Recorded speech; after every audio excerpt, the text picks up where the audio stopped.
Salut tout le monde, j'espère que vous allez bien aujourd'hui. Donc on va parler de conseils et d'exercices que vous pouvez pratiquer vous-même d'ailleurs pour soulager votre cruralgie. Je vous rappelle qu'une cruralgie en fait c'est une souffrance de votre nerf crural. Le nerf crural c'est une réunion de plusieurs racines nerveuses qui se rejoignent et qui forment donc le nerf crural qu'on appelle maintenant le nerf fémoral et qui chemine en fait le long de la face avant de votre cuisse et en général vous pouvez ressentir des douleurs sur tout le trajet en fait de ce nerf là tout simplement. Je vous ai déjà parlé du traitement médical classique et de la chirurgie dans une autre vidéo et maintenant ce que je vais faire en fait c'est que je vais vous montrer comment passer à l'action et vous soulager en fait avec différents conseils et exercices. La première des choses que vous avez essayé de mettre en place en fait c'est quand même de bouger. Je dis bien essayer parce qu'en fait lorsque vous bougez on a différents degrés de possibilités suivant la douleur. Si vous pouvez marcher, vous le faites. Si c'est trop dur, vous ne le faites pas. Vous ne faites que quelques pas chez vous. Et si c'est encore trop dur, vous faites quelques petits mouvements en fait de bassin et de jambes dans votre lit. Et vous essayez de progresser en fait au fur et à mesure des fois où vous le faites. Ce que vous pouvez faire aussi, c'est qu'une fois que vous avez réussi à retrouver un petit peu de mobilité, vous essayez de passer à l'étape supérieure et donc de bouger un peu plus, c'est-à-dire faire un petit peu de marche rapide. Pourquoi pas quelques petits exercices de cardio relativement, on va dire non traumatique, c'est-à-dire un peu de vélo, pas d'impact à la course, des choses comme ça, de l'elliptique, tout ça en fait ce qui va vous servir à regagner un petit peu de mobilité au niveau de vos articulations et de vos vertèbres et ça pourra aussi aider vos muscles à s'oxygéner et donc à recevoir du sang et au fur et à mesure de se détendre un petit peu.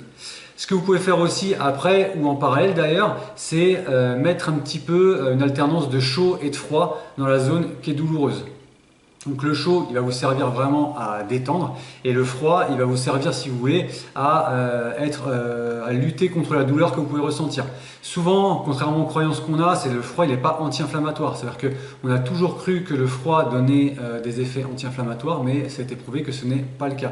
En tout cas, appliqué à un niveau local, le froid va surtout vous servir à la douleur.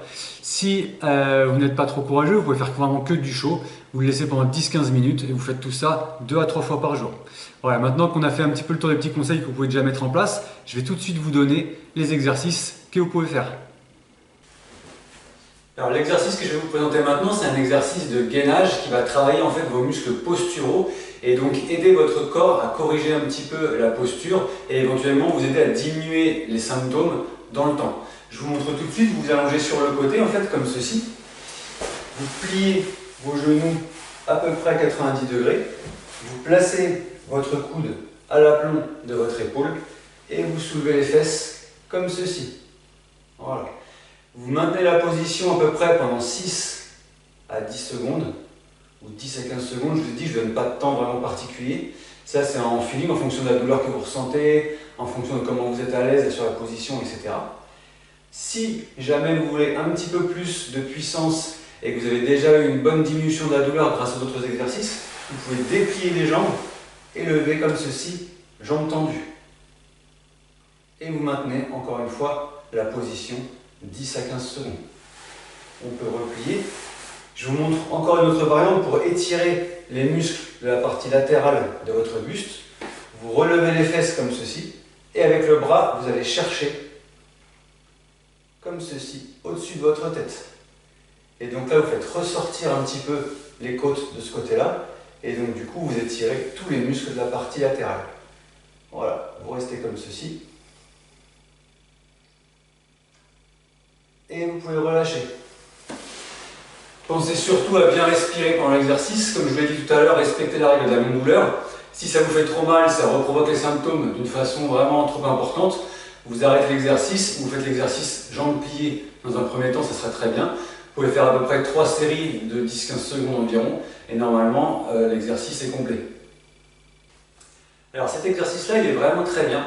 Il va consister en fait, si vous voulez, à étirer le muscle de la partie avant de votre cuisse, le quadriceps, et un muscle un peu plus profond qui part de vos vertèbres lombaires et qui s'insère au niveau de votre fémur aussi, donc l'os de votre cuisse, qui s'appelle le muscle psoas.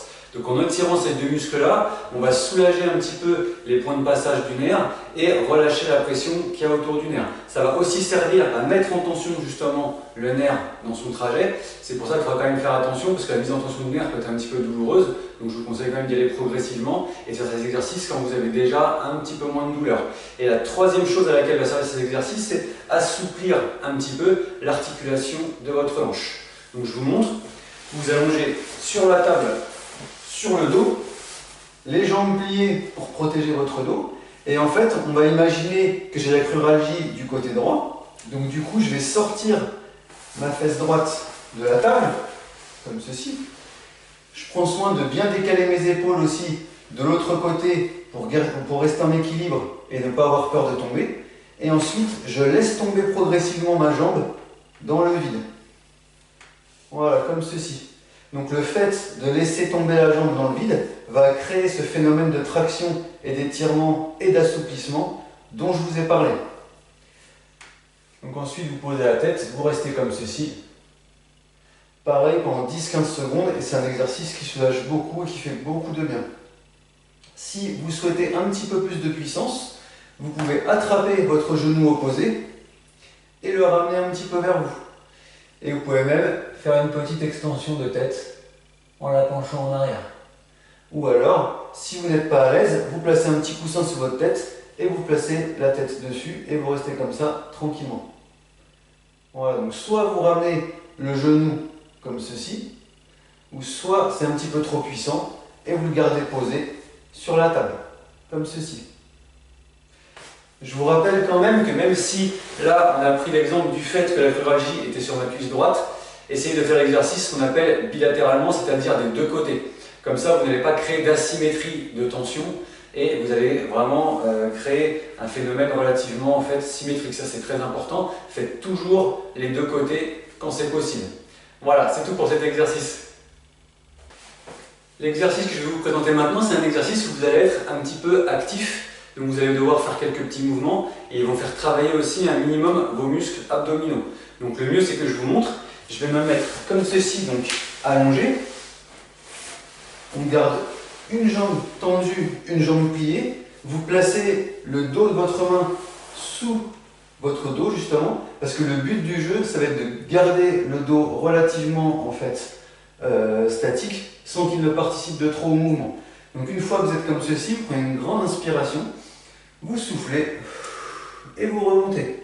Et en fait, vous devez maintenir la position entre 2 et 10 secondes suivant vos capacités. Vous relâchez, on remonte en soufflant.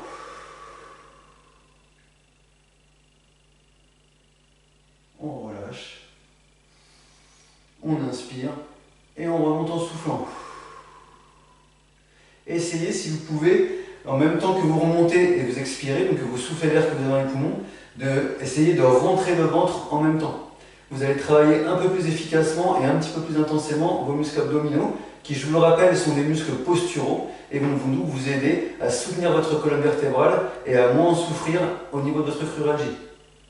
On inspire et on souffle. Et on maintient la position entre 2 et 10 secondes, comme je vous l'ai dit tout à l'heure, et on pense à bien rentrer le ventre, à bien serrer les abdos. Voilà. Donc ça, c'est comme je vous dis, c'est un exercice où vous êtes un petit peu plus actif, mais qui va quand même être très efficace. Encore une fois, faites attention à la non-douleur, veillez à bien respecter le fait que votre dos soit immobile, que vous ne ressentiez pas de douleur en faisant l'exercice, et que vos mains, lorsqu'elles sont positionnées derrière votre dos, le maintiennent bien correctement. Voilà, c'est tout pour cet exercice. Alors l'exercice que je vais vous présenter maintenant, en fait, c'est un exercice qui est super intéressant pour faire bosser tous les muscles de la partie arrière de votre corps, qui sont les muscles posturaux, et comme je vous l'ai déjà expliqué plusieurs fois, qui servent vraiment à avoir une bonne posture et à soulager votre dos des contraintes qu'il peut avoir. Donc c'est très intéressant pour la cruralgie. Il va en fait vous faire travailler tous les muscles qui sont de part et d'autre de votre colonne vertébrale, de votre bassin jusqu'à vos cervicales, jusqu'à la partie de votre nuque.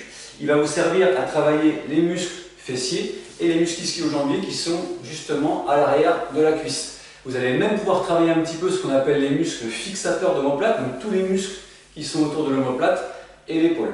Donc je vous montre comment on fait, c'est toujours le plus simple pour voir.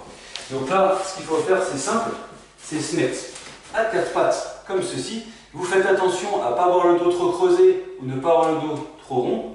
Et une fois que vous avez trouvé la bonne position, vous pouvez gainer vos abdos pour la maintenir correctement. Ensuite, on va prendre l'exemple de la jambe droite. Donc, avec ma jambe droite, je vais la pousser en arrière. Et une fois que ma jambe droite est en arrière, je mets mon bras gauche vers l'avant comme ceci. Et je maintiens la position entre 2 et 10 secondes.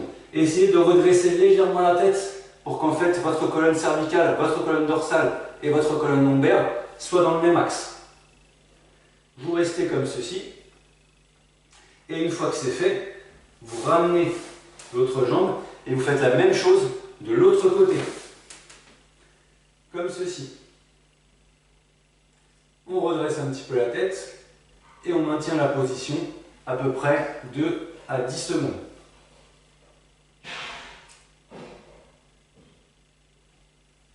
Voilà. Et vous pouvez alterner comme ceci, 4-5 fois de suite, et vous faites 3 à 4 séries, encore une fois, suivant comment vous êtes à l'aise, suivant comment vous ressentez l'exercice, suivant la douleur que vous fait ressentir l'exercice. Voilà, n'hésitez pas à le faire, il est vraiment super intéressant. Alors cet exercice pour votre cruralgie est très intéressant aussi parce qu'en fait celui-là, il va plutôt s'intéresser en fait à votre nerf crural. Le fait de faire cet exercice va mobiliser votre nerf crural, va le faire coulisser un petit peu dans sa gaine et donc va lui redonner entre guillemets un petit peu d'élasticité et va lui permettre d'être soulagé des tensions qui peuvent être exercées ou des compressions qui peuvent être exercées sur lui, tout simplement. Donc cet exercice il consiste en fait à être sur le ventre. Une fois que vous êtes sur le ventre, vous vous mettrez en appui sur vos avant-bras. Donc vous allez avoir la colonne légèrement en extension. Et ensuite, simultanément, ce que vous allez faire, c'est que vous ferez une extension de tête. Donc vous pencherez la tête en arrière et vous fléchirez une cuisse. Donc forcément, vous fléchissez la cuisse du côté de la cruralgie, mais on fera aussi votre cuisse, comme je vous l'ai dit, pour qu'il y ait toujours une notion de symétrie dans les mouvements que vous faites et que votre corps justement ne ressente pas cette asymétrie et que ça crée un petit peu des tensions au fur et à mesure que vous faites l'exercice. Donc le mieux pour vous en rendre compte, c'est que je vous le montre. Donc comme ceci, comme je vous l'ai dit, on se place sur le ventre, en appui sur les avant-bras. Et une fois qu'on est prêt, en fait, en même temps, on va pencher la tête en arrière et fléchir une jambe. Je vous montre, la tête en arrière et on fléchit la jambe. On relâche, on fait pareil avec l'autre jambe. Voilà. Je vous le fais plusieurs fois simultanément pour que vous puissiez vous en rendre compte.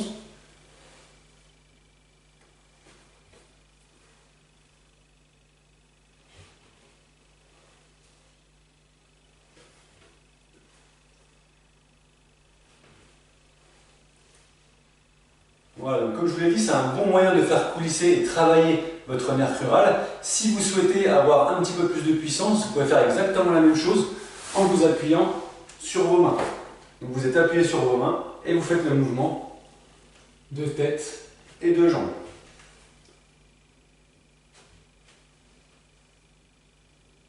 En même temps que vous faites une extension de tête, vous pouvez même inspirer et souffler quand vous relâchez.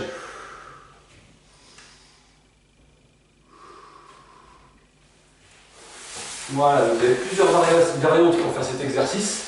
Donc plus vous êtes monté sur les mains, plus la mise en tension sur le nerf va être importante. Donc ça, c'est vraiment à vous en fait de régler un petit peu ce phénomène-là. Il faut vraiment que ce soit propre à vos capacités et à vous. Ça veut dire que c'est vous qui choisissez. Je vous ai montré en appui sur les coudes, je vous ai montré en appui sur les mains, mais après vous pouvez très bien pousser encore un peu plus sur les mains ou être encore un petit peu plus bas que sur vos coudes. Ça, c'est vraiment vous qui gérez, suivant un petit peu la sensation que vous avez pendant que vous faites l'exercice. Donc vous pouvez faire à peu près 20 répétitions quand vous faites l'exercice et vous pouvez faire plusieurs séries sans problème. Encore une fois, ça c'est vraiment à votre convenance. Voilà, c'est tout pour cet exercice-là qui est vraiment, encore une fois, je le répète, intéressant. N'hésitez pas à le pratiquer. Bon voilà, c'est tout pour aujourd'hui. J'espère que j'ai été assez clair et que ces exercices vous soulageront le plus possible. Si jamais les douleurs persistent ou augmentent, surtout vous allez consulter votre médecin, puis éventuellement votre kiné si votre médecin vous prescrit des séances, ou votre ostéopathe ou votre thérapeute préféré. Et bien sûr, surtout, n'oubliez pas de vous abonner, de partager, de liker et de commenter. Si vous avez des douleurs récurrentes aussi dont vous n'arrivez pas à vous débarrasser, que ce soit au bureau ou en télétravail, n'hésitez pas à acquérir notre méthode Integrative Mobility que j'ai mise en place exprès pour vous et qui vous permettra en fait de lutter efficacement contre le stress et les douleurs sans effort et sans prendre de temps supplémentaire sur votre journée. Donc si vous voulez en savoir un petit peu plus, je vous propose une petite vidéo gratuite que vous avez en lien dans la description de cette vidéo ou alors en commentaire épinglé. Et en attendant, je vous souhaite une très belle journée, prenez soin de vous et à bientôt.